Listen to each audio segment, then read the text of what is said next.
Information இன்னைக்கு நம்ம share பண்ண போகிற ஜாப் அப்படின்னு பார்க்கும்போது தமிழக அரசுலேருந்து ரீசெண்டாக ரிலீஸ் பண்ணியிருக்கேன் அலுவலக உதவியாளர், அலுவலக officer, computer operator, data entry operator அப்படின்னு சொல்லிட்டு நிறைய போஸ்டிங்கை ஷேர் பண்ணியிருக்காங்க ஸ்பெசிஃபிக்கான டிஸ்ட்ரிக்ட்லேருந்து. ஆல்ரெடி நம்ம 1 by 1 டிஸ்ட்ரிக்ட் வந்து ஷேர் பண்ணிட்டு வரோம். நிறைய பேர் நிறைய டிஸ்ட்ரிக்டும் கமெண்ட் பண்ணுறீங்க. மறக்காமல் ஜாப் அப்டேட்ஸ்லாம் தெரிஞ்சுக்கணுன்னா நம்மளோட சேனலை சப்ஸ்கிரைப் பண்ணிக்கோங்க. ஸோ இந்த ஜாப் ஸ்பெசிஃபிக்காக பார்க்கும்போது ஃபர்ஸ்ட்டே சொல்லிடுறேன், எந்த விதமான எக்ஸாம்ஸும் இல்லை, டைரக்ட் இன்டர்வியூ. நம்ம அப்ளை பண்ண போகிற அப்ளை மெத்தட் அப்படின்னு பார்க்கும்போது ஆஃப்லைனில் தான். ஸோ டோன்ட் வரி, இந்த ஜாப்க்கு எந்த வித எக்ஸாம்ஸும் இல்லை. ஸோ அது மட்டும் இல்லாமல் ஸ்பெசிஃபிக்காக வந்து மென்ஷன் பண்ணியிருப்பேன் 8th 10th 12th degree, master degree அப்படின்னு சொல்லிட்டு. எஸ், கண்டிப்பாக ஒவ்வொரு குவாலிஃபிகேஷனுக்குமே ஒவ்வொரு போஸ்டிங்ஸ் இருக்குது. அதை பற்றி இந்த வீடியோவில் பார்க்கலாம். ஸ்பெசிஃபிக்கான டிஸ்ட்ரிக்ட்லேருந்து DEO, attender and data entry operator, office assistant அப்படின்னு சொல்லிட்டு சில போஸ்டிங் ரிலீஸ் பண்ணியிருக்காங்க. இந்த ஒரு நோட்டிஃபிகேஷன் August 30 வந்து ரிலீஸ் பண்ணியிருக்காங்க. ஸோ இதுக்கு எஜுகேஷன் குவாலிஃபிகேஷன் அப்படின்னு பார்க்கும்போது அவங்க ஸ்பெசிஃபிக்காக சொல்லியிருக்குது 8th any degree, BSc, diploma, ITI, லெக்சரேட்டர், எம்எஸ்சி, பிஎஸ்சி நர்சிங் அப்படின்னு சொல்லிட்டு நிறைய கேட்டகரிஸ் கொடுத்துருக்காங்க. ஸோ எந்த ஜாப், இந்த qualification okay, but job title என்ன அப்படின்றது தான் வெயிட் பண்ணிட்டு இருப்பீங்க. ஜாப் டைட்டில் அப்படின்னு பார்க்கும்போது ஃபர்ஸ்ட் வந்து ஃபிசியோதெரபிஸ்ட். ஸோ இதுக்கு வந்து நம்ம பிஎஸ்சி ஃபார்மசி படிச்சிருக்கணும்.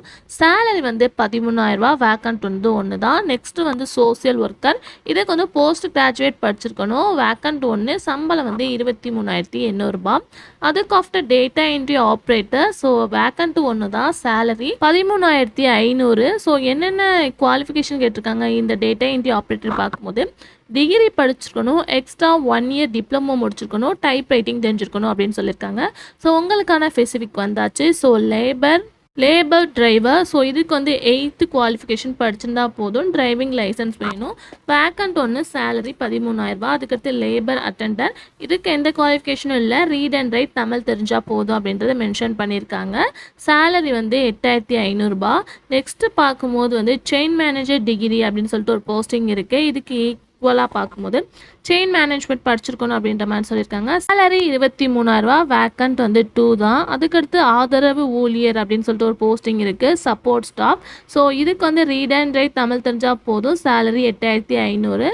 அதுக்கடுத்து மினிமம் லெவல் ஹெல்த் ப்ரொவைடர் அப்படின்னு சொல்லிட்டு நெக்ஸ்ட்டு ஹெல்த் டிபார்ட்மெண்ட்டில் ஒரு போஸ்டிங் இருக்குது. அதுக்கு பிஎஸ்சி நர்சிங் படிச்சிருக்கணும், வேக்கண்ட் 2, சேலரி வந்து 18,000 அப்படின்றத மென்ஷன் பண்ணியிருக்காங்க.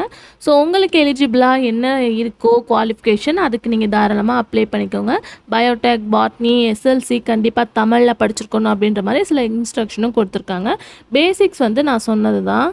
ஸோ மொத்த போஸ்டிங் வந்து 11 தான். பட் காம்படிஷன் ஹை அப்படின்னு சொல்லிட்டு நீங்கள் ஃபீல் பண்ண வேணாம். கண்டிப்பாக உங்களுக்கான போஸ்டிங்கை நீங்கள் சூஸ் பண்ணி அப்ளை பண்ணுங்கள். அப்ளை பண்ணுறதுக்கு எந்த வித ஃபீஸும் இல்லை. ஏஜ் லிமிட்டட் அப்படின்னு பார்க்கும்போது 18 ஸ்டார்ட் பண்ணி 55 வயசு வரையே இருக்குது. ஸோ எஸ்சி எஸ்டிக்கு எப்போதுமே போல் 5 years, பிடபிள்யூபிடிக்கு 10 years அப்படின்ற மாதிரி ஸ்ப்ரெட் பண்ணியிருக்காங்க. ஸோ சேலரி ஆல்ரெடி சொன்னது 8,500 ஸ்டார்ட் பண்ணி 23,000 வரையே போயிட்டுருக்கு. ஸோ எந்த டிஸ்ட்ரிக்ட் அப்படின்னு தெரிஞ்சுக்க வெயிட் பண்ணிட்டு இருப்பீங்க. இது பார்க்கும்போது காஞ்சிபுரம் டிஸ்ட்ரிக்டில் இருக்கக்கூடிய வேலைவாய்ப்பு தான். ஸோ காஞ்சிபுரம் பீப்புள்ஸ் மட்டும் இந்த ஜாப்க்கு அப்ளை பண்ணலாம். ஸோ அப்ளை பண்ண வேண்டிய மெத்தட் அப்படின்னு பார்க்கும்போது ஸ்பீட் போஸ்ட், இல்லை போஸ்டிங் பண்ணலாம், இல்லை டேரெக்டாக நீங்கள் போய் அந்த சென்டர்லேயே கொடுத்தாலும் ஓகே. ஸோ எங்கே சென்ட் பண்ணணும் அப்படின்னு பார்க்கும்போது நிர்வாக செயலாளர், மாவட்ட நலவாழ்வு சங்கம், மாவட்ட சுகாதார அலுவலர் அலுவலகம், எண் 42A, ரயில்வே ரோடு, அறிஞர் அண்ணா நினைவு புற்றுநோய் வளாகம், காஞ்சிபுரம் 631 501. ஸோ கான்டாக்ட் நம்பரும் கொடுத்துருக்காங்க 04427 222 019 அப்படின்னு சொல்லிட்டு. லாஸ்ட்டாக செப்டம்பர் 12 நம்ம அதை சென்ட் பண்ணி ஆகணும். 5:35 செப்டம்பர் 12 சென்ட் பண்ணி ஆகணும். 5:45 நம்ம இந்த போஸ்டிங்கை அனுப்பி ஆகணும். ஸோ உங்களுக்காக எலிஜிபிளாக வந்து அவங்க டேரெக்டாக கூட கொடுக்கலான்னு சொல்லியிருக்காங்க. ஸோ கண்டிப்பாக இந்த ஜாபில் நிறைய ஜாப்ஸ் இருக்குது. உங்களுக்கு ஸ்பெசிஃபிக்கானதை சூஸ் பண்ணி கண்டிப்பாக ட்ரை பண்ணுங்கள். ஃபர்ஸ்ட் ஆஃப் ஆல் இது ஒரு கான்ட்ராக்ட் பேசிஸ் தான். ஸோ நீங்கள் படித்து முடிச்சுட்டு ஒர்க் இல்லாமல் இருந்தீங்கன்னா கண்டிப்பாக அந்த ஜாப்க்கு ட்ரை பண்ணுங்கள். இதை பற்றின எந்த வித டவுட்டாக இருந்தாலும் கமெண்டில் கேளுங்க. டிஸ்கிரிப்ஷனில் லிங்க் இருக்குது, டவுன்லோட் பண்ணி செக் பண்ணி பார்த்துக்கோங்க.